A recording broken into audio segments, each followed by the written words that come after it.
Sorry about that. So epigenetics. All right, and then the idea being is that you can use epigenetics as a phenomenon to turn genes on or off, which again is, I think, is just absolutely wild. So couple things, couple terms. So this is oftentimes sex specific, and we're thinking about the most common way by which we do an epigenetic modification is a process called methylation. Now you'll recall from chemistry, a methyl group is just a CH3 tacked on to anything else. That's what we mean by methylation. And we have this sort of terminology called genomic interprinting, which essentially states that the phenomenon in which the expression of an allele depends on the parent that transmits it. Now, which is kind of cool. You would imagine that there might be some level of maternal or paternal inheritance here, and you would be absolutely correct. But the idea is that methylation imprints over control regions, or what we call ICRs, and this essentially affects gene expression. Now, a technology which we've spoken of before, which is called RNA-seq, or just a fancier way to say looking at all the transcript products in a cell, has identified about 100 imprint genes, and they can either be maternally or paternally inherited. But basically, when we say something has been imprinted, it means it's silenced. Now, this is what we're looking at. And again, it's really, really simple. We have our standard DNA base. This is cytosine and guanine. And you see all we've done here is tack on to the 5-carbon a methyl group. That's all DNA methylation is, which is really simple, right? I mean, changing your DNA at that level might seem insignificant, but when we're thinking about essentially the molecular level here, an extra set of carbon and hydrogens can really impact the way you associate with your genes, right?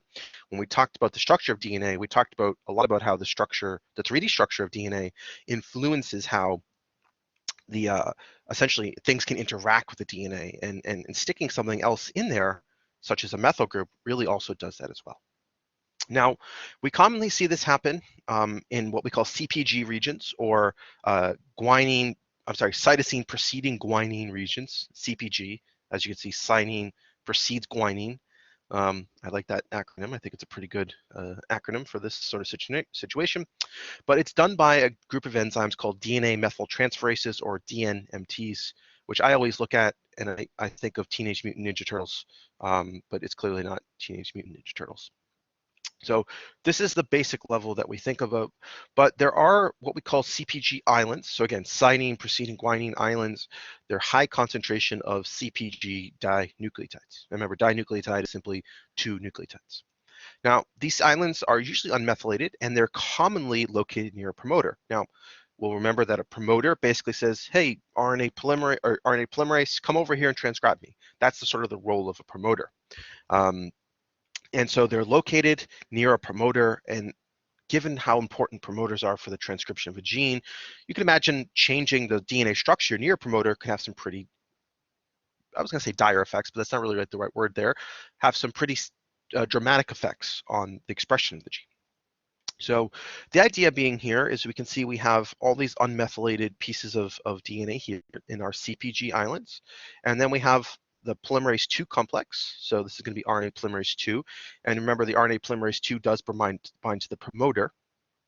But the idea, as we discussed, we can have these activators that can bind to these if it is essentially open, right? We have these activators, or also we have enhancers as well that can bind to these areas just downstream of a promoter and influence how essentially expressed these regions are. So again, this is what we have. We commonly see CPG islands downstream of our promoters. And again, promoters being something that's really important for the expression of genes. Now, that's unmethylated. So these are all unmethylated. Now, when we start to methylate those CPG islands, we actually have a new gene, which we call MECPs. I don't know, I can't think of a good way to say MECPs, but they're called methylene CPG binding proteins. And these will bind to methylated areas. As you can see, turn dark, well, not dark gray, but like a gray here from a light gray. And they're methylated. Now these methyl CPG binding proteins will bind to these islands and close the chromatin structure. Again, downstream of the promoter, which should be right here, binding to the CPG island, closing the chromatin. Now, what does that mean? Well, it's just wrapping it more tightly around those histones. That's all it's doing. Now, as you remember, when it's wrapped tightly around those histones, it is inaccessible to enzymatic machinery. And if it's inaccessible to enzymatic machinery, well, transcription's not really a thing anymore. Now, really sort of interesting phenomenon here. The methylation pattern on cytosine that we're typically seeing is actually maintained through cellular divisions, which again provides a mechanism for inheritance. Now, this could be cellular divisions as in mitosis or something like meiosis. So, as you can see here, we have a couple methyl groups on our cytosines in this region. DNA polymerase replicates these, and they're propagated through time, which is pretty cool. Now, there is a special DNMT at the replication fork that essentially does the methylation after replication occurs. So you can see, after replication occurs, only the black strands are methylated, and then we have that DNMT come along and methylate the corresponding Cs on the red strands. So again, inheritable through this fashion. And it's not just on one strand, it's commonly paired upon both strands. Which is really cool. At least I think it's cool. I won't be told otherwise. It is cool. So now this methylation, as we talked about, changes how tightly wrapped around those histones are. So if you can change how tightly your chromatin is wrapped, well, you change the accessibility to enzymes, thus potentially silencing a given gene. So we have this new term, which we call the insulator mechanism. Now, in this case, we have a gene called ICR, and this is what we call an insulator that will control the transcription of the IGF2 gene. Now, when this gene is not methylated, when this is not methylated and it's maternal, if the maternal one is function, it will bind to a protein which we call CTCF, and transcription will be silenced. However, if the methylated paternal insulator is non-functional, transcription will be active. So again, we have unmethylated, methylated, but again, same chromosome, just paired, right? This could be mom's chromosome, dad's chromosome. We have, again, this insulator, which is essentially like acting as a way to sort of regulate transcription, essentially. And then we have the enhancer that we know. But again, we can have methylation on the maternal strand, no methylation on the maternal strand, and it still silences. But the presence of that will actually not silence the male strand, which is kind of a weird thing, right? You would imagine that if one was methylated, the other would be methylated too. But the reality is, if you inherit one methylated versus another methylated, depending on the gene, again, a weird thing, but depending on the gene of interest, it will either not be functional or be functional, depending on whether you got it from your mom and dad. Kind of a weird thing. But again, it is specific to mom and dad, and it seems to be the paternal one, in most cases, overrides the effects of the maternal one, which again, I think is pretty cool. And then we have another mechanism of, again, imprinting. And again, imprinting is this idea of methylation or epigenetics, which we call the ncRNA mechanism. Now, in this case, we have ICR, which contains a non-coding RNA whose transcription is controlled by our CPG islands. Now, the non-methylated paternal CPG islands allow for the production of this ncRNA, and the transcription of LGFR2 is silenced. Now, the methylated maternal one prevents production of this gene AIR, thus the transcription of LGFR2 is active. So two different mechanisms, one which is called the insulator mechanism, one which we call the ncRNA mechanism. I don't care that you remember these, but these are two sort of much specific ways by which a small subset of genes are controlled overall. So again, you don't need to remember these two mechanisms at all, but again, just putting it out there for you. Now, the question is, if we're thinking about this from a genetic perspective, can it be inheritable? Well, the reality is epigenetics, unless something really dramatic happens, will remain throughout your lifespan. So for instance, say you get like, I don't know, really serious illness and you have an epigenetic imprint on you when you're a kid. Pretend you survived childhood leukemia or something like that, something really terrible. That imprinting, unless something even worse happens to you, will remain imprinted on your chromosomes basically throughout your entire life until you pass away. Now, in germ cells, any epigenetic imprints will actually reset at each generation. So we have an egg and a sperm, they come together to form a zygote, and then, all the things happen, leading to somatic cells, leading to germline cells. But as the germline cells reproduce, i.e. during meiosis, the imprints are erased, and there are new ones based upon the sex of the organism can be added, or the current life experiences of the organism are added. So the ones you essentially like inherited, in a sense, get erased in your germline cells, but are re-imprinted on essentially continuously. That's I think that's probably the best way to think about it. So that's where we have. That's the overall mechanism. Now, there's a lot more to that, but that's the sort of underlying mechanism we want to think about. Changes to areas of your genome that affect transcriptional patterns by loosening or potentially tightening your DNA's coiling around histones. Now, the really sort of wild thing about this from a historical perspective is that we didn't quite have a mechanism to explain it, but it was something that actually was predicted, i.e., this methylation, prior to understanding what it was. And how did they do that? Well, actually, we can just look at human pedigrees. Certain inheritance of certain traits just don't make sense in the absence of epigenetic modification. So now the really interesting thing is that in the 80s, they were studying pedigrees to see the sex of the parent carrying any given disease allele would actually determine if the child had the disease itself. Now, the deletion of a paternally imprinted gene didn't affect the father's child if the wild type allele from the mother was expressed. However, the deletion of a maternally imprinted gene didn't affect the child if the wild type from the father is expressed. So we had this weird pattern, right, where you inherit a mutant allele from mom or dad, but as long as there was another essentially wild type allele, it would, because of the sort of the genomic imprinting here, or epigenetics, would override the deleterious one. So let's look at what this looks like. So we have paternal and maternal inheritance patterns based upon imprinting. This is father and mother. So we have, again, paternal imprinting, just as a refresher. Squares are ladies, circles are males. Colored in circles or boxes, whatever you want to call, and either of these is going to be the presence of the deleterious alleles.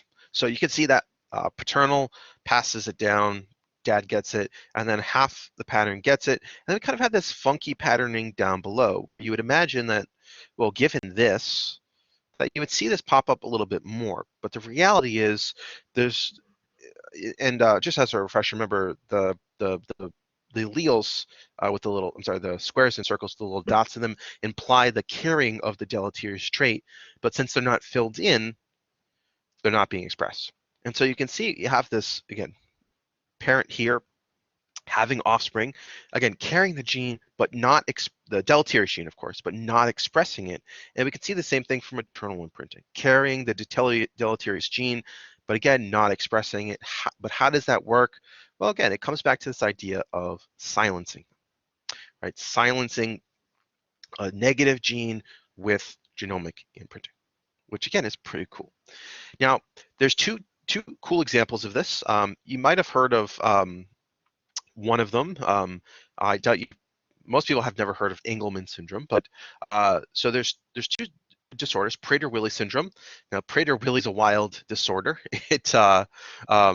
I don't know if you guys have ever heard of Prader-Willi, but it's basically uh, when people basically will basically eat anything. Kind of a wild disease. There's also neurological effects, but the way people know Prader-Willi is from eating crazy things like metal and all sorts of weird and wild stuff like that. Now, Engelmann syndrome, some pretty severe developmental disorders, and as well as other neurological symptoms such as like nerve pain and stuff like that. So, two not so fun diseases, not super common, but still common. But these syndromes are actually associated with small deletions on chromosome 15 in what we call the Q13 and the Q11 region. Now, the idea here is that there's at least two genes within this region that are differentially imprinted. Now, Prader-Willi occurs when the deletion is inherited from the father. Engelmann syndrome occurs when the deletion is inherited from the mother. And affected individuals, as I mentioned, have level of mental retardation, neurological effects, as well as developmental issues. So we can look at this. We have normal person, where we have a deleterious mutation here and here. Now, Prader-Willi Again, inheriting it from the mother versus Angelman syndrome, inheriting from the father. Again, uh, parental versus maternal changes in um, um, inheritable gene deletions that affect it. Now, how does it working? Well, again, inheriting a good copy from dad will override the effect from mom or vice versa. Again, pretty cool. So the question we can ask, and it really sort of flows into our next class, which we're really thinking about more from an evolutionary standpoint, is why is imprinting an evolutionary thing? Now, it's something that only occurs in placental mammals, as far as we know. I wouldn't be surprised if there was other weird mechanisms in like in fungi or something like that. But as far as we know, this idea of imprinting only really occurs in placental mammals. And most imprinted genes seem to control prenatal growth, but there are other genes out there that seem to be, as you're an adult, seem to be turned on and turned off as things go. Which leads us to this really interesting hypothesis. So it's a hypothesis. It's just a slightly well-supported question, right? Where the mother's best interest for her baby to be small, the father's interest is for her baby to be large and robust. Which, again, not the again just a hypothesis, so not like a theory or anything like that, but we have genes controlling prenatal growth. Now, why is it in the best interest for a baby to be small? Well, smaller babies are less likely to kill a mother during birth, right? And development as well. Larger babies are more likely to kill the mother. However, from a father's perspective, when we think about what's the evolutionary significance of size, typically speaking, larger animals, larger individuals, essentially will be more fit, thus more likely to pass on their genes, which is really the whole purpose of fitness and evolution, right? Just to pass on your genes. Um, so that's one hypothesis. There are several more out there of why imprinting and epigenetics is a thing. You could dive down a really deep rabbit hole looking at it. So just as a note, but there are lots of theories out there. Well, I should say hypotheses. Theories too, obviously too strong of a word here, right? It's not like the theory of evolution or anything like that, right? There's lots of ideas, but we do know it plays an overall role in genetics as a concept. Now, epigenetic information can also be passed through mitosis, as we saw, but imprinting during mitosis is relatively rare. Um, so that's sort of where we are. Now, all cells in our multicellular organisms have the same genes, as you guys know. However, different organ types, tissues are different because of differences in gene expression. Now, there are out there what we call master regulators. Now, these are transcription factors commonly, but ultimately determines the gene's expression and potential fates. Now, the cool thing here is that cells will remember their fate from generation to generation because of these modifications to histones, i.e. methylation, i.e. epigenetics, that repress transcription at these master regulatory sites, and are also copied at the replication fork during DNA replication. So again, how does your liver cells, every time they divide, which is quite a lot, or your stomach cells, which divide quite a bit, how do they know? Well, again, they have a fate that was determined from essentially the very first cell that became a liver cell, or the very first cell that became a stomach cell. They had a fate, and the cells remember them from there. Now, let's talk about a really cool example of this idea of cell fate, which is what we call the Hox genes. Now, these are short for, these are discovered in Drosophila, or Drosophila hox, or homeobox. These are genes, as I'm sure many of you might have heard of, that actually control the transcription factors that set up the animal's segmented body plan. So pretty cool set of genes, basically write the code to set up your body plan. Now, there's all sorts of cool experiments done with Hox genes over the past I want to say 20 years now, where you can get animals to grow ears out of their back, or like an arm coming out of where their eyes should be, like all sorts of really cool things. Because again, these genes, or Hox genes, control how things set up your body plan, and they're pretty heavily conserved across most animals. And I say animals broadly. Remember, animals includes everything as simple as a sponge, as all the way complex as to placental mammals. So lots and lots of organisms use these Hox genes, slightly different body plans across these animals, but again, similar set of genes that control them. So let's talk about a pretty cool example of this. So we can look at Hox gene expression, where we can have the PRE, or the polycomb response element. Now, this acts on DNA that binds to repressors that recruit what we call the PRC2 co-repressor complex. Now, PRC2 contains those histone methyltransferase that methylates on the uh, that methylates at lysine 27. So it's going to be in the protein, right? Lysine being part of proteins. In the tail of histone 3. Now, what we also have is another gene called H3K27ME, is essentially propagated to adjacent nucleosomes, and Hox genes is repressed. So we have this situation here. We have a Hox gene promoter, and you can see, given how tightly it's wrapped around these histones, its chromatin is closed, thus it's not accessible to polymerase at all, thus it's not transcriptionally active. But again, we have the repressor, we have PRC2, which is a histone methyltransferase, which methylates something here, thus causing the conformational change of the DNA around the promoter, thus silencing Hox gene. And remember, these Hox genes control a level of expression. Now, once this methylation is essentially established, H3K27ME and the close chromatin that are associated with it here are essentially kept by the Hox genes in all descending cells. So basically, once this is established, i.e. once your Hox gene is turned off, it's propagated through time. So that's all you really sort of need to know about that. But again, Hox genes, which control developmental plans, you can imagine they're not quite useful after something is developed. So we can have this perpetual silencing of them once the Hox genes that have essentially done their job. Again, simply by having this protein, PRC2, methylate a part of our protein, thus changing its structure and leading to silencing. Now, if we removed PRE as a gene, it would essentially cause the Hox gene to be unrepressed, thus allowing the Hox gene to be retranscribed. So don't think of methylation as a permanent thing, but it can be reversed given the right conditions.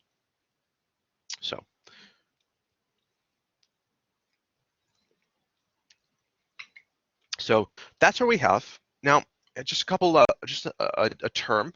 I don't think this is one we've gone over. We've gone over heterochromatin before, but I don't think I've ever mentioned constitutive heterochromatin, which is highly compacted chromatin found in all cells.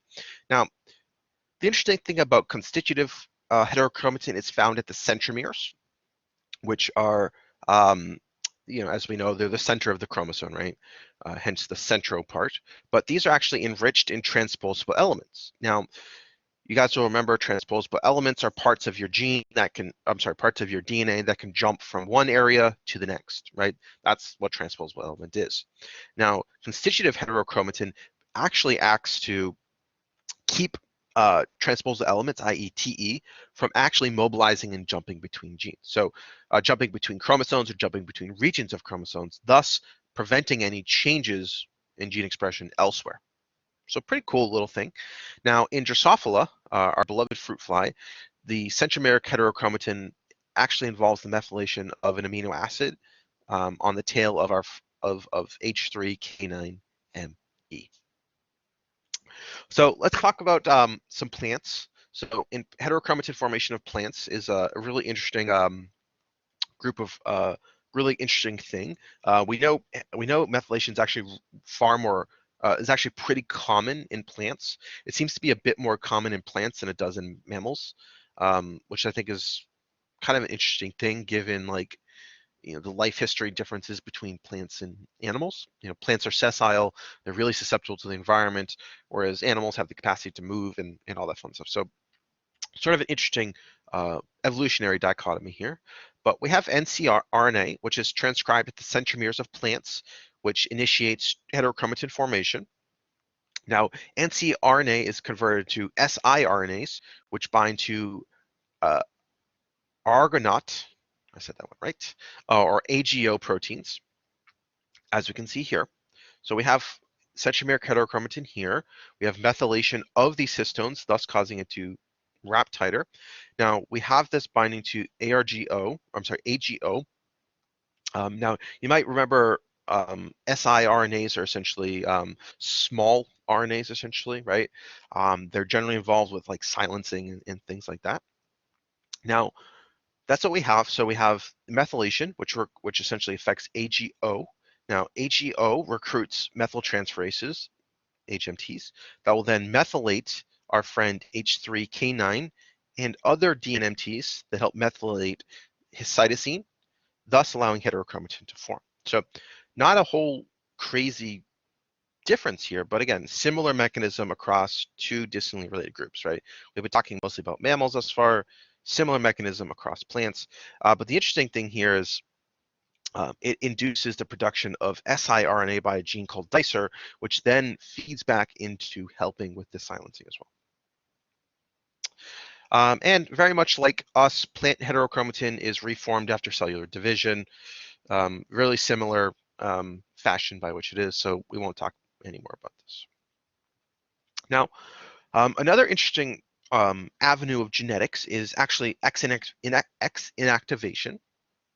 Now, in mammalian cells, I believe I've mentioned this in class at some point, for every biological female there is, i.e. XX, only one chromosome is actually active at any given time. So one chromosome has to thus be inactivated because biological females have XX. Well, even sometimes biological males have XX, but anyone that has XX has only one X chromosome activated at any given time. Now, when we have a chromosome inactivated, i.e. a whole X chromosome, this X chromosome comes in what we call a bar body, and it is random. So which one ever happens, it's just random early on in female mammalian development. So for those of you that are well, actually, I think all of you are, except for Vladimir. Um, your which one of your X chromosome was randomly decided to be inactivated very, very early on your development, and it's propagated throughout time. Now we have a a special RNA type called exist INC RNA, which will bind to the X chromosome, that will eventually become the bar body, and then recruits histone modifying enzymes. Now, the chromatin is marked by the H3K9ME gene and H3K27ME gene, and then it starts to methylate all these islands. Thus causing this entire chromosome to basically be science. Now, the other thing that actually happens is these exist INC RNAs actually will produce some what we call miRNA or miRNAs, which will actually wrap around the chromosome as well, thus further inactivating them. It's just kind of an interesting thing. So, and again, all descendants from the original female embryonic cells all have the same X chromosome inactivated, and how this happens, we actually don't know. So just as a fun thing. So let's talk about another aspect of epigenetic inheritance, which we call transgenerational epigenetic inheritance. When an environmentally induced trait, i.e. one that's not caused by a mutation, so don't think of this like, oh, I was exposed to toxic chemicals sort of thing, right? This is directly changing epigenetic epigenetic signatures of DNA. But when we have this inheritance appears in an individual's descendants whose DNA was not directly exposed to an environmental trigger. So the idea would be, I am exposed to something really bad. I have a child and I pass that really bad modification, i.e. epigenetic modification, down to my children and children's children's and so forth. So pretty wild sort of kind of thing. So there's lots of cool things about this, but we're going to talk about a really simple example where we have toad flax. This is what toad flax looks like. It's an angiosperm, so it's kind of a pretty flower. But there are two distinct types. We have wild type or normal. They have bilateral symmetry to them. As you can see, bilateral symmetry, same on both sides. Whereas there's what we call the Peloria variants, which have radial symmetry, i.e. they radiate in a circle. Now, how does this come to be? Well, it's not a mutation. It's not anything like that. The Peloria phenotype is actually due to recessive non-transcribed allele of the LCYC gene, which helps control flower shape. So again, inheritable, not a crazy difference, but why is this flower the way it is? Well, whatever its ancestor was had epigenetic modification that changed its phenotype to be thus, and it was inheritable, thus it's passed down. So we're seeing this in subsequent generation. So pretty cool, interesting case of this. There are some pretty cool human ones. So just as a note, you can dive deep into this one, but the Dutch famine in World War II is another great example of this sort of patterning, much more complex overall, but again, another interesting case of this transgenerational epigenetic inheritance. Now, actually, I'm going to skip this because we really just talked about it, so we don't really need to actually think heavily about that. So let's talk about a new idea, which we call hybrid dysgenesis. There we go, which is basically the sterility of a hybrid progeny. So I'm sure you guys have heard that many times when you have a hybrid between two species, the hybrid will be sterile, right? So you think about like when a horse and a donkey come together, they produce a mule. Well, that mule is thus sterile. That's why horses and donkeys are two different species. Now, when we have flies crossed with lab Drosophila, interestingly enough, they actually have commonly sterile progeny, but it's actually interesting. It's only when the outside males were crossed with lab females and not the reverse. Kind of a weird thing, right? Um, so what's going on here? Well, the genomes of the outside flies had epigenetic elements to them, but the lab fly genomes had none. Now, why is that? Well, outside flies are exposed to all sorts of different conditions, harsh or not harsh, whereas lab flies aren't really exposed to anything bad. So let's take a peek at this. So we have outside strain, laboratory strain, male, female, no P elements or these pi RNA elements.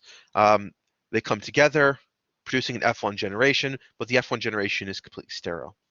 Conversely, we have a laboratory male, outside female, come together, produce an F1 generation. The F1 generation thus can produce a F2 generation, as we see here. So what's going on? Well, the idea being here is that the laboratory females, which seem to be the males, which seem to be doing the majority of the imprinting here, have these pi RNAs to repressing the P elements, thus leading to the offspring becoming sterile. So again, inheritable, really cool example where we have, again, wild type from out in the wild, lots of stress, lots of different conditions, thus having this imprinting, laboratory strains not having any sort of meaningful change to them. But again, all dependent on the sex of these individuals. Now, another example that we've actually talked about before is agouti. So there's a gene called the agouti gene in mice. And so the question we can ask about our agouti gene, which you'll remember involves with the yellow hair of mice. We talked about this a little while ago. Now, the question we can ask is, can a trait acquired through a multicellular organism through environmental influences be passed on to the progeny? So we can actually look at an environmentally acquired trait, which is the agouti gene in mice. Now, as you recall, or maybe you won't recall, AA mice, so big A, are gray. Little a are black. And now big A, VY, big A mice are yellow. They're also obese, which is weird, but the agouti protein in the brain also makes them always hungry, so they are bigger than the rounding mice. But these are when they are unmethylated, and then you can be AVY, having methylated ones, thus making you basically similar to the big A, big A. Now, what's going on here? Why can I have the same exact genotype, right? Essentially a hybrids here. One's methylated, one's unmethylated, but they have two completely different phenotypes. This one's bigger, is yellow. This one's smaller, is essentially gray. So what's going on here? Well, the idea here is that the AVY allele essentially occurred when a retrotransposon. So remember, transposons are parts of your gene parts of your chromosome that can jump. Essentially, you can think of them like transposable elements are things that move, as we discussed, right? Now, these retrotransposons actually contain a promoter and a CPG island jumped to upstream of the agouti gene. Now, when the CPG island is unmethylated, high levels of the agouti mRNA are transcribed from this promoter, again, from this retrotransposon that jumped up, thus leading to the yellow coat and the larger, body size and stuff like that. Now, when that CPG island is unmethylated, the transcription essentially slows to normal levels or producing that normal agouti promoter, thus normal gray coat. So this is what we have, big A, transcription only in the melanocytes. Now, when we have this retrotransposon, it jumps in. If it is unmethylated, it leads to this gene always being transcribed, thus leading to the neurological effects, i.e. larger size, and the change in the color that we see, so that yellow color. However, if it's turned off, i.e. it's methylated, transcription essentially only really occurs in the melanocytes, thus leading to the standard, big A color or the gray color. And it's kind of an interesting thing. It also is a relatively unstable gene. Now, the really cool thing about this picture is that all these mice have the exact same genotype, AVYA. So they're all the heterozygote, which is weird, right? When we think about sort of standard Mendelian genetics, we really think about like the heterozygote has a distinct phenotype, or the homozygous dominant or recessive has a distinct phenotype, but same genotype leading to distinct phenotypes. Now, on the organism here on the left, which is fully, well, it's not really obese relative to these other ones, but it's certainly the yellowest of all of them, that gene is fully on. Thus, it's fully unmethylated. Now, as we move from left to right here, you'll see it gets darker and darker and darker. But what the idea being here is the one that's on the left has everything is unmethylated in that CPG island. And then you notice it gets less methylated, more methylated, more methylated, more methylated, and then fully methylated, leading us from, again, unmethylated completely to fully methylated, leading to this gradient of colors, which again, I think is really absolutely fascinating. Could you imagine if Mendel um, worked on these mice and this gene instead of working on the easy to understand plant things? that would be that would be that would be kind of a crazy thing, right? He would never have figured it out if he had to deal with epigenetics, so, which is kind of weird. Now, transmission of AVY as a gene can be transferred to gametes, but only maternally. So you can actually physically look. We have the male, i.e. the the female here is recessive, thus it's black. Then we have the male that is AVY, some level of agouti in between, producing an F1 generation that is about 50-50. Then we have the females mating with dark males, producing half, a 50-50 again. And then we can see here where we have the females that are black with the males that are like this, producing all males that are, I'm sorry, producing all organisms that are sort of agouti in some fashion. And then we take the female with the male again, all of that. So all agouti. Thus, we have this being only a maternally uh, inherited, and only something that's inherited from the mom, because the idea here, um, you had for this methylation pattern to occur, it has to occur on the maternally inherited chromosomes. So kind of a pretty interesting uh, interesting case. This is actually one of my favorite cases of methylation because it's so clear and so really demonstrates nicely the effect of methylation versus no methylation and the inheritance of this. Now, we could ask the question, is this inheritance of the agouti gene transgenerational or intergenerational? Now, for transgenerational epigenetic inheritance, it is an environmentally induced trait appearing in the descendants of an individual whose germline was not directly exposed to stimulus. However, in intergenerational epigenetic inheritance, where the environmentally induced trait that is displayed only in the child or a grandchild of the originally exposed female or the child of the exposed male, you would probably argue it's this first one, probably this transgenerational one. Um, and I'm going to stop talking about agouti. We're going to leave it there. lots of other stuff here where you can take a peek at your own, but I think the gist of agouti really stands for itself here in terms of how epigenetics works to influence the phenotype that we see for the agouti gene.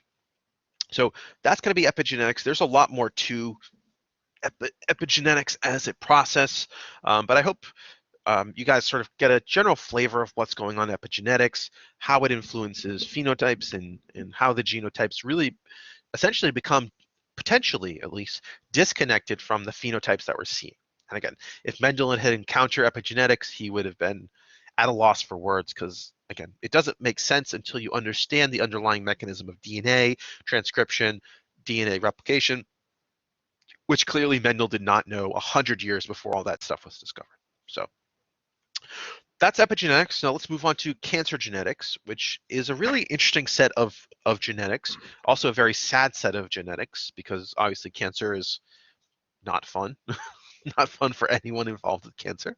But as you guys probably know, cancer is a pretty diverse, I forget the actual number, but it's over 200 distinct types of cancers out there, but they all rely on changes in your underlying genetic code that lead to specific phenotypes. Now, these phenotypes include somatic cells that accumulate mutations in a wide variety of genes.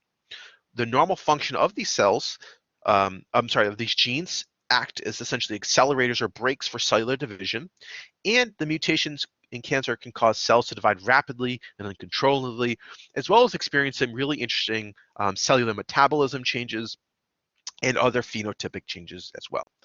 So that is our cancer as a sort of a overall idea, right?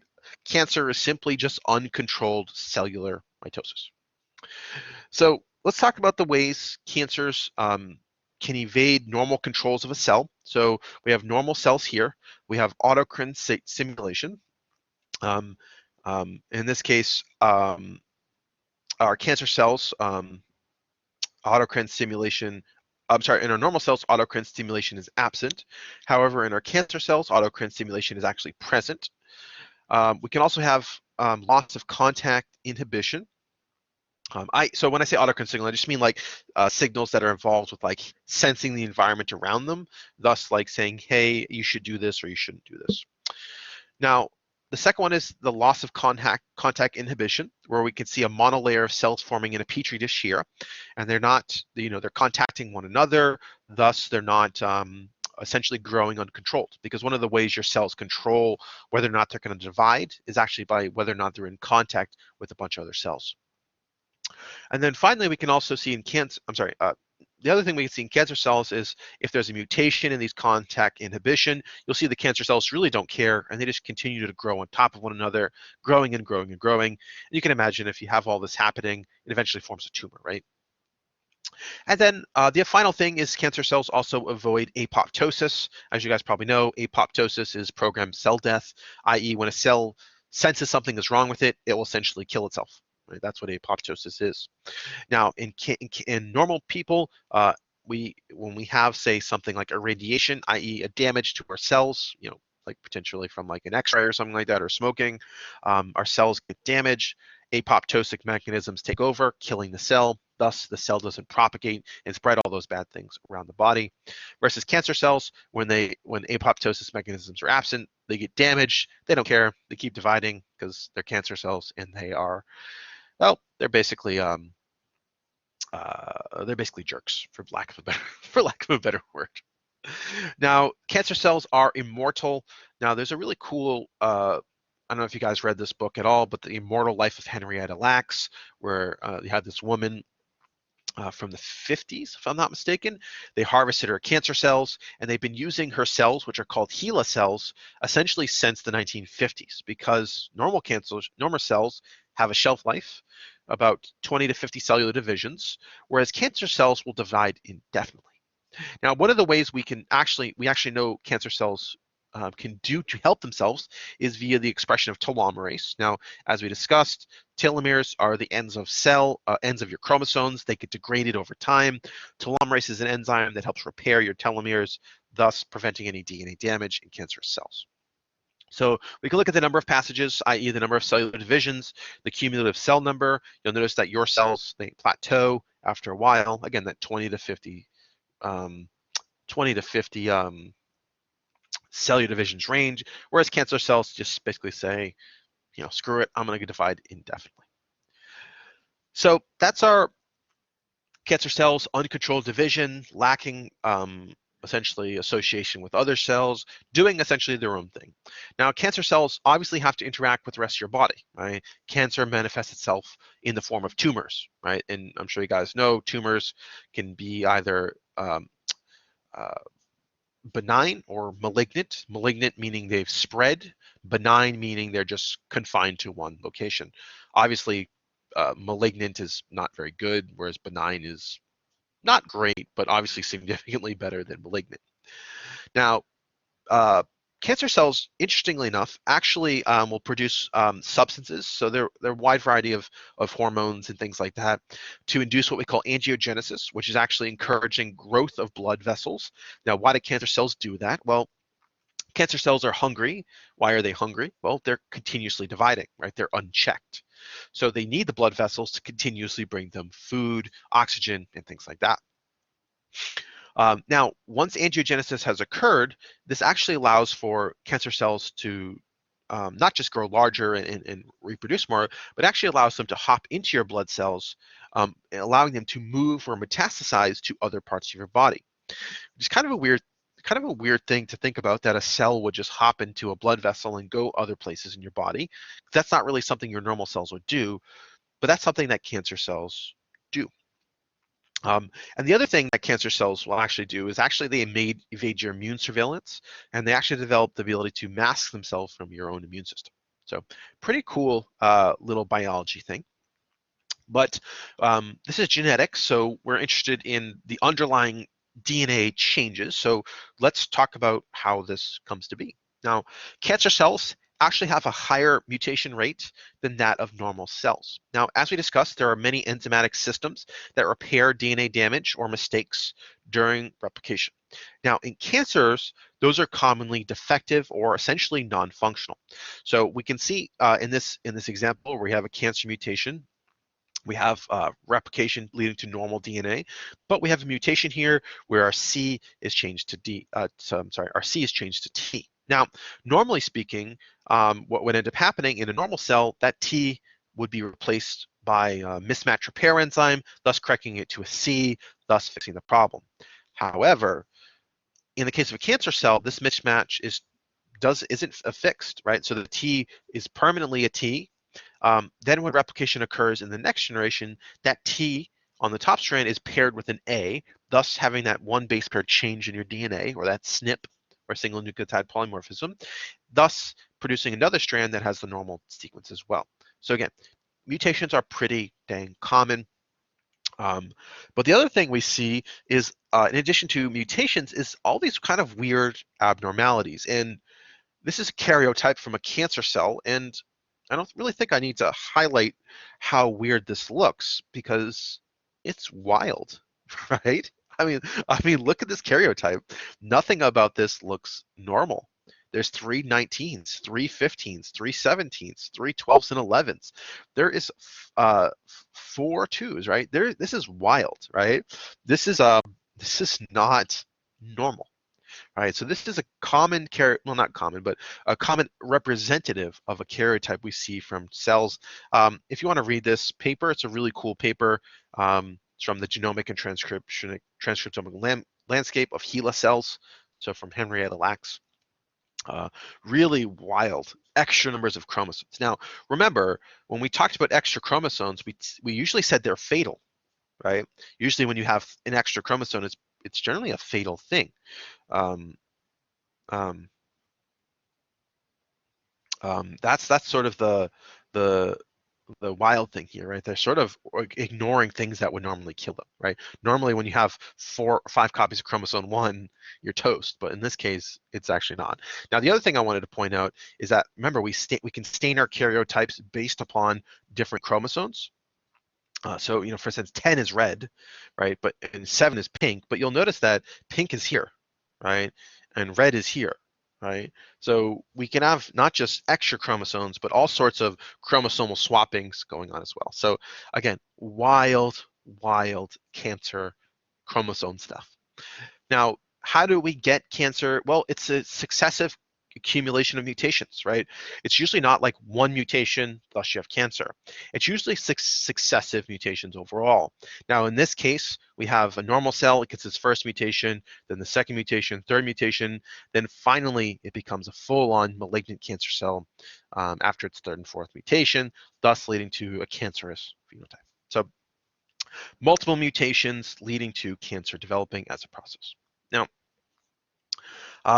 really kind of a crazy thing. I'm actually going to skip this. You can take a peek at this if you want. It's just a really interesting polymorphic genes in females to understand cancer a little bit more. But again, take a peek at it on your own if you're interested at all. I just put it there as an extra thing. Now, cancer, as you guys probably know, is typically a disease of older age. And we can look at this incidence per 100,000 age, and you'll notice that it's a pretty nice J curve here, an exponential curve. What does that mean? Well, the older you are, the more likely you are to have cancer. Why is that? Well, it's because of this, right? The older you are, the more likely you are to accumulate mutations. Now, does that mean cancer doesn't happen in young people? Of course not. You guys know all the terrible stories about childhood leukemia and all childhood cancers and stuff like that. But the reality is, the reality here is that cancer is not just an old people disease; it's a young people disease as well. However, it's more common in older versus younger. And again, it's all about accumulation of mutations. Now, um, cancer as a phenomenon has simply gotten more common over time, and it's simply by the presence of more and more mutagens. Lots of things are mutagens. It's not just things like smoking or anything like that. Mutagens are kind of be anything. It can be pollution, it can be chemicals, it can be pharmaceuticals. Any number of things are known to be mutagenic. But we can look at an example here where we have lung cancer death rates in males and females. Now, males, at least here in the United States, began smoking quite heavily in the 1920s. Women, it became a little bit later, closer to the 50s and 60s. But you notice that by the time men started smoking in the 20s, women started smoking, the 40s, 50s, 60s. There's sort of this lag. Why is that? Well, as you guys probably know, it takes 10, 15, 20, 30 years for someone that's a smoker to develop lung cancer.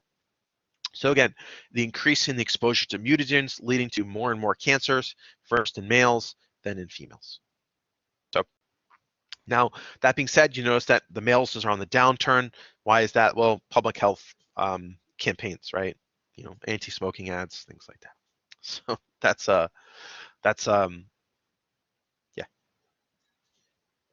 So cancer again caused by mutagens, right? Something that's a mutagen can really be anything, right? Now, that being said, there are childhood cancers, which tells you that it's maybe not just strictly due to the accumulation of mutations, but maybe something about the underlying genetic code here. Now, those that have cancer at younger ages can actually have inherit a set of genes that are likely to essentially accumulate one or few mutations and thus push them to a cancerous phenotype.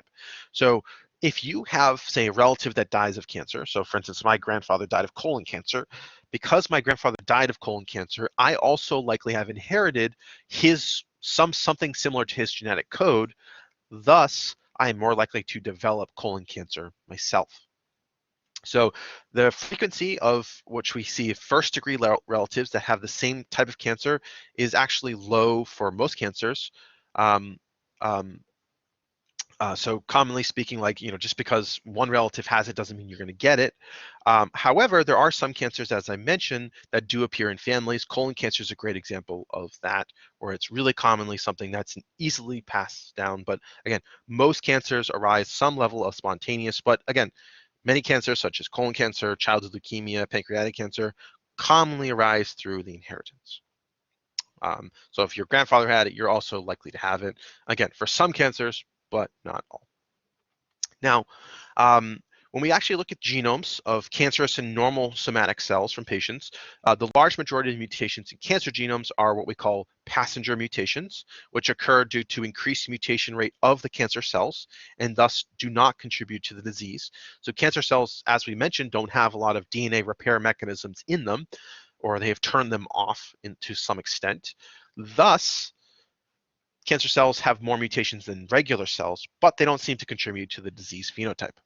However, there are rare, what we call driver mutations, which actually cause those physical cancer phenotypes. Now, there are many different types of these driver mutations that have to accumulate for cancer to arise as a phenotype. Um, now, we have to have feedback that has to result in the progression of a tumor, i.e. from a benign tumor to a malignant tumor. Now, over time, tumors grow faster and become overall more invasive as a thing, which results from mutations in more cancer-like properties, i.e. those involved with growth, division, and genomic instability. And cells with more cancer-like properties actually seem to accumulate more mutations. Now, this leads us to an interesting thing, which we call the signal transduction cascade. So the first part of this is growth factors, or what we call mitogens, which are growth factors that stimulate cellular proliferation. We also have receptors, which are found on the surface of cells that bind to these growth factors, initiate a signal transduction cascade inside a cell, ultimately activating the synthesis of transcription factors. And transcription factors, as we know, regulate the genes whose protein products cause cells to divide or stop dividing. So let's talk about each of these. So the first one is obviously growth factors because it came first, but we have two basic types of signals that initiate cellular division. The first, which we call the extracellular signals, which act over short or long distances. They're collectively known as hormones, and as you guys probably know, hormones encompass steroids, peptides, or potentially proteins, but most commonly it's steroids and peptides. And then we also have cell-bound signals, which require direct contact between cells. Now, as you imagine, cancer cells have that faulty part of contact dependence. So let's look at an example here. We have the thyroid stimulating hormone, or TSH. It's produced in the pituitary gland of your brain.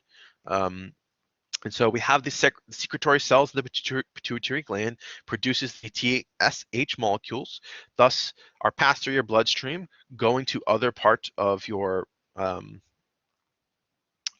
body, thus until it reaches the thyroid.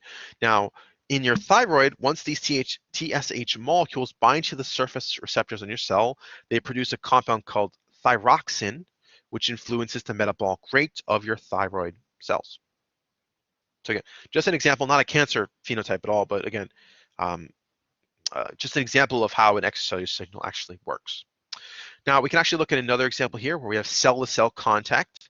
Now, in this case, we have a host cell and then a T cell, and we have a viral particle, or just a virus.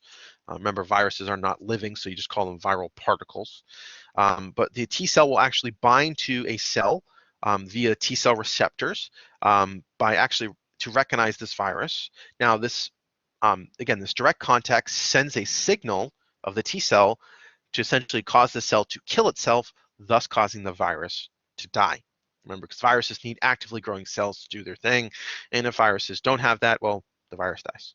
Well, I don't really think that's the right wording there, right? Viruses aren't living, right? But they need a host to propagate, and if the host is dead, the virus is essentially non-functional, right?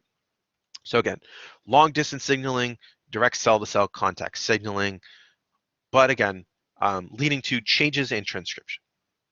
Now, growth factors, so our next sort of avenue here, they transmit signals to cells through transmembrane receptors. So we have a growth factor. There's a signal binding site of this transmembrane receptor protein. It binds to this, and then there's an intracellular domain, which relays the overall signal. Now, what does this look like? Again, we have some sort of stimulating factor. In this case, it's going to be a mitogen, thus stimulating cellular division. It's going to bind to the receptor, cause something to happen to this intracellular receptor, causing the production of signal transducers. So you can think of like signal transducers as like something that amplifies a signal. So if you picture you're like listening to music on your phone and you plug it into an amp or like a stereo, and then the volume gets louder, that's exactly what's going on here, right? This binds, causing the signal, i.e. signal transductors, to get produced, thus amplifying the signal, causing the production of a transcription factor, leading to a protein that, in this case, promotes cellular division. Because why? Well, because the signal we start off is a mitogen. Now, one of the most common ways we see this is actually by a protein called RAS. RAS is a pretty interesting protein overall. It does quite a bit of things. So we have our receptor, and RAS is actually associated to this. Now, RAS is what we call a G protein. Oops, sorry about that. Oh, wrong way. Now we have a growth factor that binds to this. It stimulates the intracellular domain. Now, when RAS has, and you notice when RAS is inactive, it has GDP. So this causes, the growth factor causes RAS to be phosphorylated from GDP to GTP. You guys will recognize GDP and GTP as being analogous to ATP and ADP, because this is guanine triphosphate and guanine diphosphate. So phosphorylating GDP to GTP. Now, once this growth factor binds, it causes RAS to be phosphorylated to GTP, thus inducing what we call a MAP kinase cascade, which leads to a transcription factor, thus to proliferation. And again, this RAS mediating signal pathway is really common, but it's really in overdrive in cancer cells, just as a note. Now, we have another aspect of this of what we call CDKs, now, which are called cyclin-dependent kinases, or again, CDKs. Now, you'll remember kinases are involved with phosphorylation. That's all kinases do. Now, phosphorylation, GDP to GTP, or ADP to ATP. That's all kinases do. So, but this one in particular, our cyclin-dependent ones, are actually regulate the transition through the different stages of the cell cycle. Now, CDKs actually only function when they're associated with cyclins. Now, and phosphorylation by these CDKs can actually activate or inactivate a protein. So, in this case, we have a CDK, it's associated with its cyclin. Phosphorylation leads to the inactivation of the specific one, or potentially leading the opposite inactivation, the opposite results where something's inactivated because it's not phosphorylated, or activated because it is phosphorylated. There we go. Now, why do we care about this? Well, remember, CDKs are involved with cell cycle. Now, what's wrong with cancer cells? Their cell cycle is out of whack. So CDKs control commonly the dissolution of the nuclear membrane in mitosis. Pretty cool. Now, as you guys might recall, lamins are structural support, right? So we have the nuclear lamin, basically provides the structural support for the nucleus, keeping it essentially together, and it has to be dissolved along with the nuclear envelope for mitosis to occur. Now, how does this work? Well, in mitosis, these lamins are actually phosphorylated by CDK, thus becoming soluble. Now, lamins are mostly protein. There's other stuff involved in there, but they're mostly protein. So you can imagine phosphorylating a protein causes it to change its shape, thus non-functional. Thus, that function it's losing is keeping the nuclear membrane intact. So that's what we end up having here. We have the phosphorylation of the lamins. They become soluble, dissolve, fall apart, thus leading to the dissolution of the nuclear membrane, allowing mitosis to essentially proceed. So it's kind of a pretty cool thing overall. This pretty interesting example, I'll let you take a peek at it on your own. Really interesting cell cycle mutants in yeast of how we sort of figured this out. However, I mentioned these CDKs in particular because, again, they're involved not just for the dissolution of the cellular membrane, the nuclear membrane, but also help go from one phase of mitosis to the next. So there are multiple different cyclin CDKs, D, E, A, B, D. So 4 different types.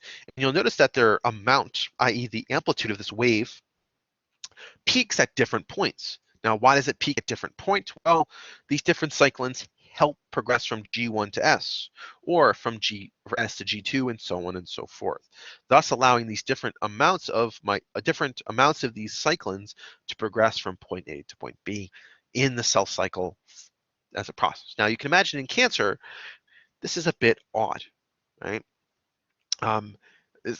Clearly, cancer, this process is not quite the way it should be. But this is how things work in a normal cell overall. Um, and this is just an example of how this works, so how they mediate the transition from G1 to the S phase.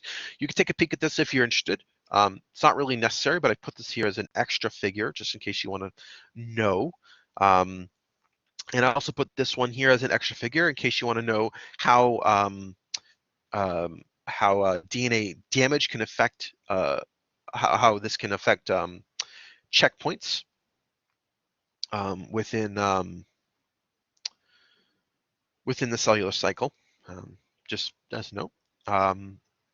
Now, another interesting aspect of cancer is actually the P53 gene, and P53 is related to the process of apoptosis or programmed cell death. Now, P53 is produced when DNA damage is high amounts of in a cell.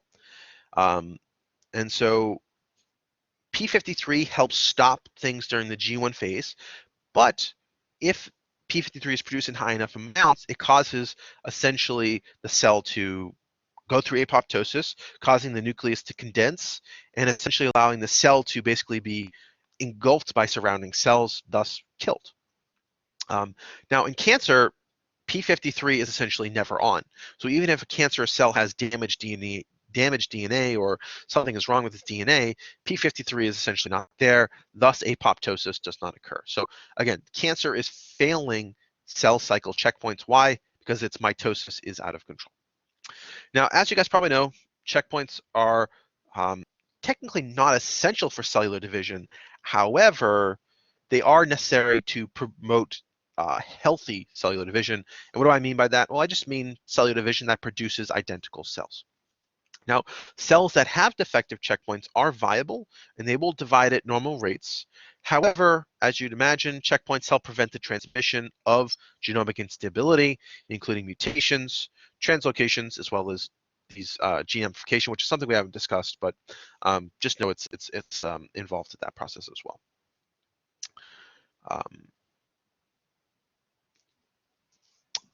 Yeah, we're going to skip that because I don't think it's that important. Now, so that's sort of the underlying, I guess you would say, molecular or cellular biology behind cancer. But let's go back to the genetics. Now, as I'm sure you guys probably heard this term before, oncogenes.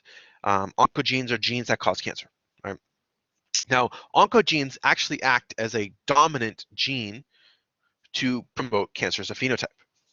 So we have a non-mutant gene is what we call a proto-oncogene, and proto-oncogenes often encode proteins that are necessary for cell cycle progression. Now, we can have a gain-of-function mutation that results in increased proliferation. So we have oncogenes here in normal cells, where we have protein promoting cell proliferation and wild-type proto-oncogenes. Thus, nothing bad happens because it's a proto-oncogene. It's not an oncogene, but it's a proto-oncogene.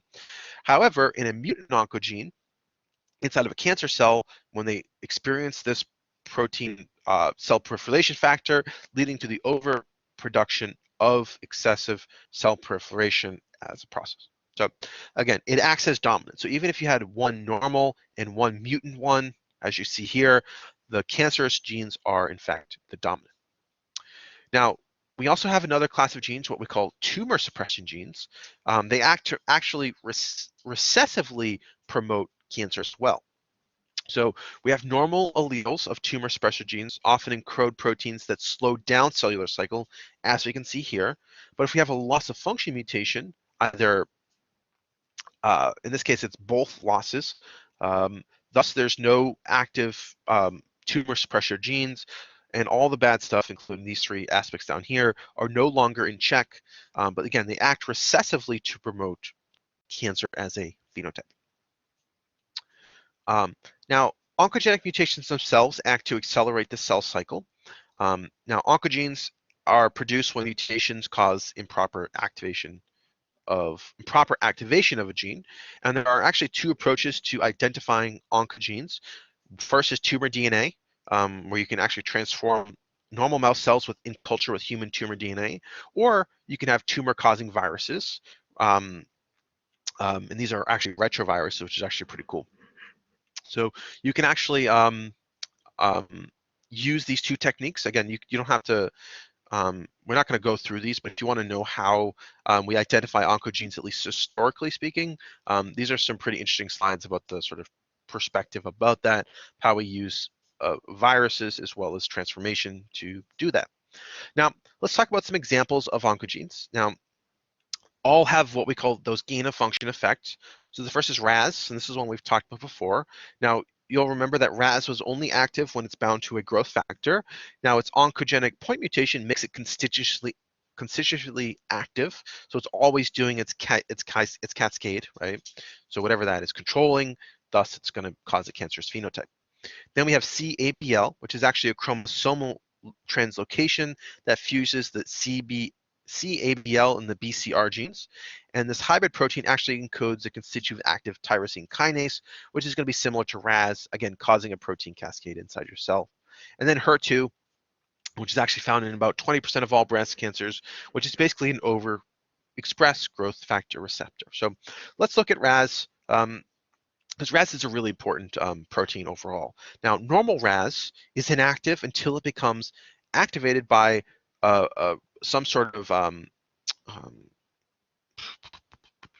growth factor binding to the outside part of the protein, thus causing RAS to be phosphorylated from GDP to GTP, thus leading to cellular proliferation. However, in a cancer cell, RAS is always phosphorylated, thus allows for cellular proliferation even when the growth factor is absent. So again, normal cell, cancer cell, mutation to one specific protein leading to proliferation or non-proliferation. Pretty cool. Now HER2, again, we can see normal cells here, and then we can have breast cancer cells here. HER2, again, producing all sorts of wild phenotypes. Again, overexpression due to gene amplification. So again, two cool examples, or I should say three cool examples: HER2, RAS, and then CBL as well, CABL as well. But again, acquiring mutations that lead to changes in the underlying cellular biology, again, commonly associated with the cell cycle as a process.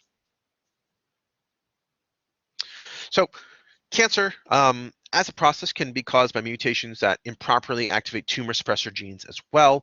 Now, the function of the normal allele of tumor suppressor genes is to control cellular proliferation, keeps your cells from not dividing uncontrollably.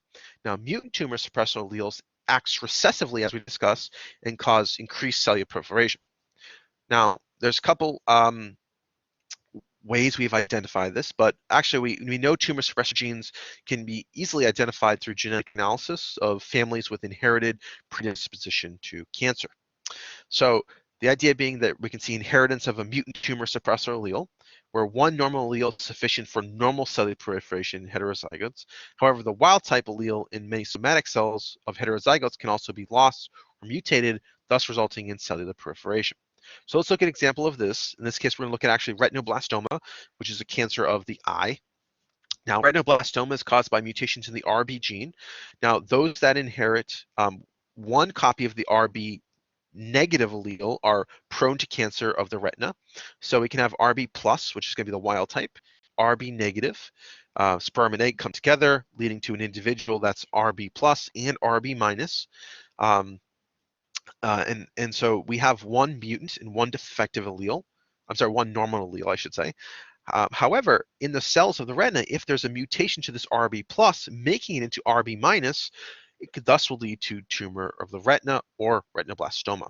So again, you can inherit genetically something from your parents that makes you more likely to develop a certain type of cancer. But again, not all cancers are like this. Retinoblastoma is a great example of this, as is colon cancer. But again, a lot of cancers are just simple mutations to a small number of genes. And you can look at sort of this example here. Cancer of the eye looks awful overall. But again, in this case, cancer is a recessive gene. Now, how does heterozygosity work? Well, this is carried on chromosome 13. So it's RB negative and RB plus. Now, there's a couple ways that you can actually become or get a cancerous phenotype.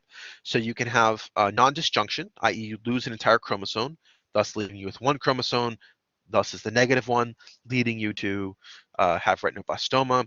You can have uniparental disomy, thus picking up this weird event during mitosis where you pick up two RB negatives at the same time. You can also have mitotic recombination, leading to an RB negative and RB negative coming together. Not super common, but can occur.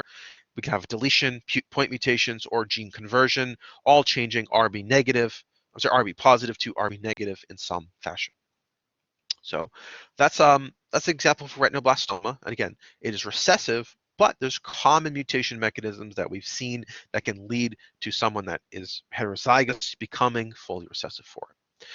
Now, many functions in cellular proliferation, many of our tumor suppressor genes function in cellular proliferation machinery, i.e. to slow down in your cell cycle checkpoints, DNA damage repair, or promoting cell death. These including RB, which is actually a normal protein that delays entry into S phase. P53, as we discussed, is a checkpoint in the G1S checkpoint. And the BRCA and BRC1 and 2, or BRCA1 and 2, they're part of the machinery actually for repairing double-stranded DNA breaks. So let's look at loss of P53. So we have a single-stranded break. Now, normally P53 would essentially not allow the cell to proceed from G1 to S. That's what P53 normally does. However, if P53 is defective, replication will proceed, thus leading to a double-stranded DNA break, thus leading to mutations, changes in chromosomal arrangements, as well as the amplification of this gene throughout the cells. So that's our genetic, and I just wanted to make mention of a couple things about cancer because cancer is a disease. So just want to make mention of a few things about treatments of cancer before I let you go. Interestingly enough, ancient Egyptians recognized cancer and actually used to treat it with surgery or by sticking hot pokers into tumors, which is kind of a wild thing to think about. Imagine finding a tumor on your leg and you stab it with a hot poker. Nowadays, we know that cancers can be removed with surgery, but radiation has replaced the hot pokers. We also know that chemotherapy is pretty common. Now, many drugs that kill cancers that are unreachable or missed by surgery, which is direct. So we use chemotherapy is basically to poison your body, to poison cancer cells, and they're directed against pathways that are needed for cellular proliferation. And as you guys probably know, chemotherapy has a wide variety of side effects in your body because our bodies require cellular renewal, and normally proliferating cells are also killed by chemotherapy as a process. However, there are some pretty cool drugs. So Gleevec is a relatively new drug. Now, interestingly enough, ATP is actually required for the BRC ABL enzyme to actually phosphorylate target proteins. Now, what Gleevec does, it actually binds to the ATP binding site, thus inactivating the enzyme. Now, what ends up happening is BCR, when this is essentially phosphorylated, it leads to chronic myelogenous leukemia. However, Gleevec binds to this ATP binding site, thus preventing ATP from not being able to bind and phosphorylating the target protein, thus preventing cancer as a thing. So chronic myelogenous leukemia. So pretty cool thing. Herceptin is also an interesting one. Now, Herceptin is an interesting antibody that actually binds to that HER2 or HER2 protein, which presents activation, resulting in the destruction of cancer cells as a whole. So again, taking target directly at the underlying cancer biology. So, and I think that's going to be it for the day. I have a few more slides if you want to read through these about cancer, cancer targeting cancers and stuff like that. If you want to know a little bit more about that, but I think the gist of sort of the materials that I wanted to go through with cancer we've covered. So, with that.